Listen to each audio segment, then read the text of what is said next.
Psalm chapter 10, verses 1 through 11. David looks at society and his unassuming life and asks two grievous life questions. Why, O Lord, do you stand far off? Why do you hide yourself in times of trouble?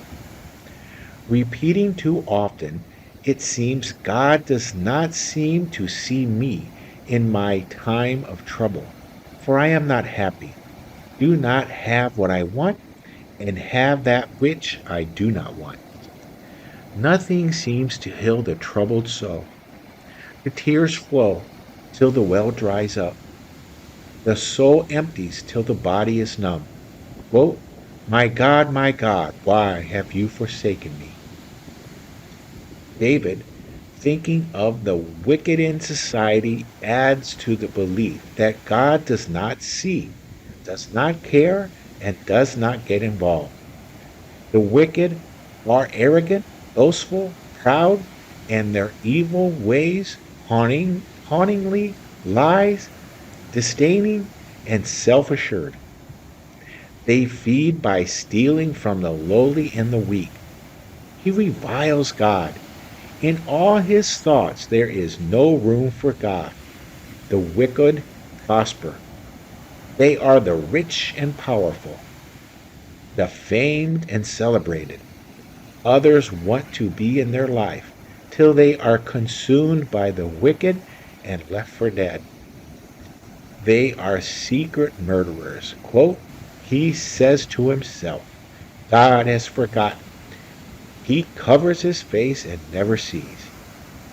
And David is tempted to agree with the wicked. Whose soul does not ask these questions? All souls must deliberate on such queries for them to be purified.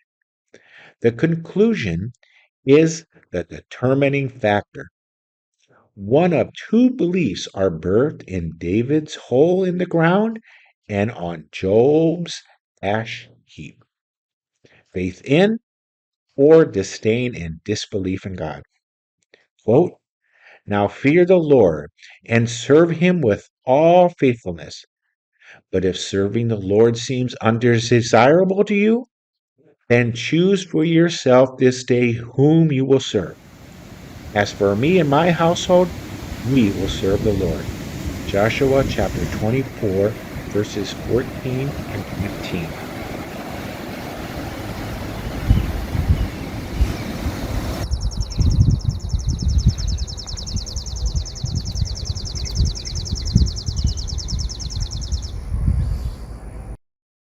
Psalm chapter 10, verses 12 through 18. David's lamented questions turn into a jubilant poetic prayer. His joy is engulfed in the Lord's compassionate triumph. The Lord does see trouble and grief. He is the helper of the fatherless.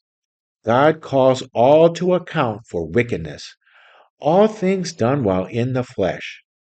His patience allowed them to repent, not wanting any to meet a dismal completion.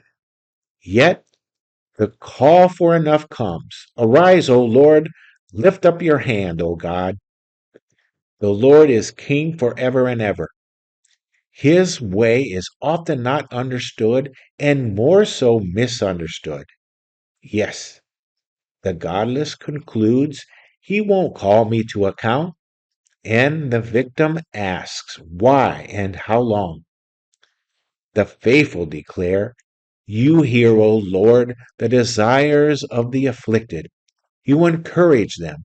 You listen to their cry, defending the fatherless and the oppressed, in order that man, who is of the earth, may terrify no more. Wait just a little more, and we will all see the victim's defender and the evil's judge. He will break the arm of the wicked and evil man, call him to account for his wickedness that would not be found out.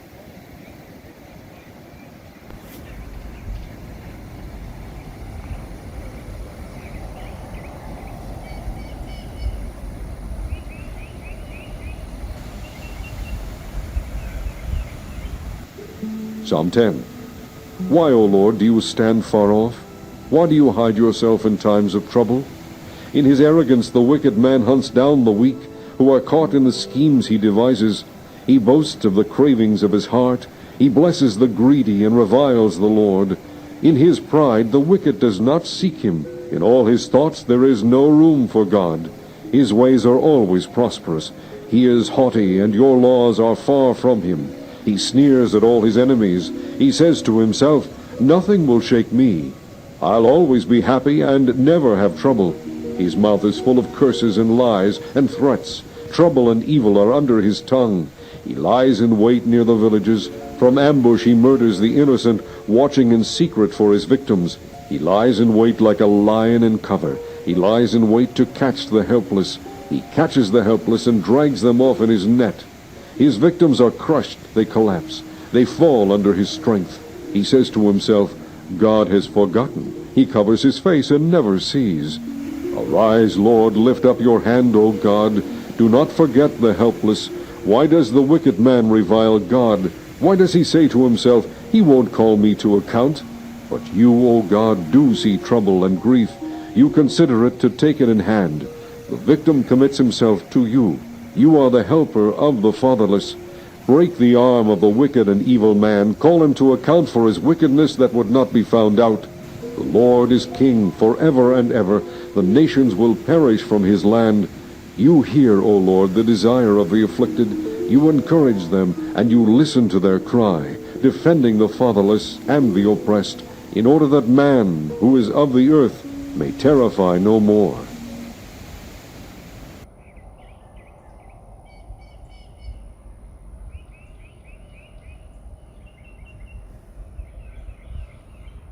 Psalm chapter 11, verses 1 through 3. Everyone has had life's foundation, including relational, political, and moral support, give way. Foundations in verse 3 is shafah in Hebrew, meaning political and moral support, as in chapter 82, verse 5. Most are too familiar with life pillars unexpectedly shaking. Just as citizens living in cities built near a seismic fault ask, "What can we do now that shaking has begun?" So, when life's foundations are being destroyed, we ask, "What can the righteous do?" Unwise advice answers, "Flee like a bird to the mountains. For look, the wicked bend their bows, they set their arrows against the strings to shoot from the shadows at the upright in heart." Perhaps the opinion is from a hero, friend, relative, spouse, and confidant. Perhaps it is from my sinful nature. The advice seems reasonable and wise, but is it? Though a mountain retreat may give temporary relief, if I can flee to the mountain, so the wicked can follow. And what is to eat, drink on a mountain? If I leave without the Lord, can my soul be fed the bread of life when I arrive at the top without him? Quote, "In the Lord I take refuge." When the foundations are being destroyed, the righteous can take refuge in the Lord. Quote, "My soul finds rest in God alone.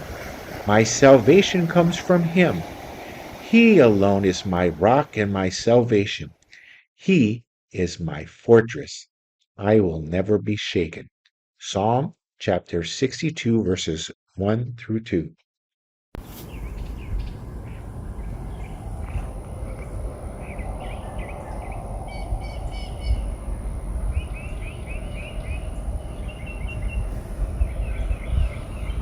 Psalm chapter 11, verses 4 through 7.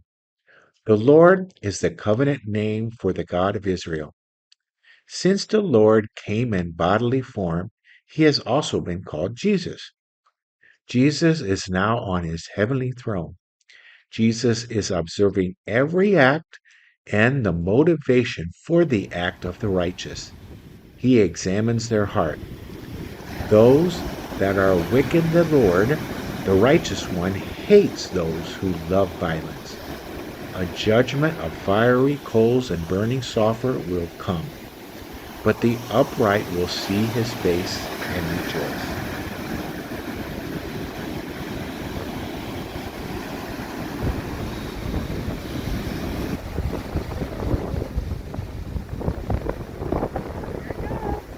Psalm 11, for the director of music, of David.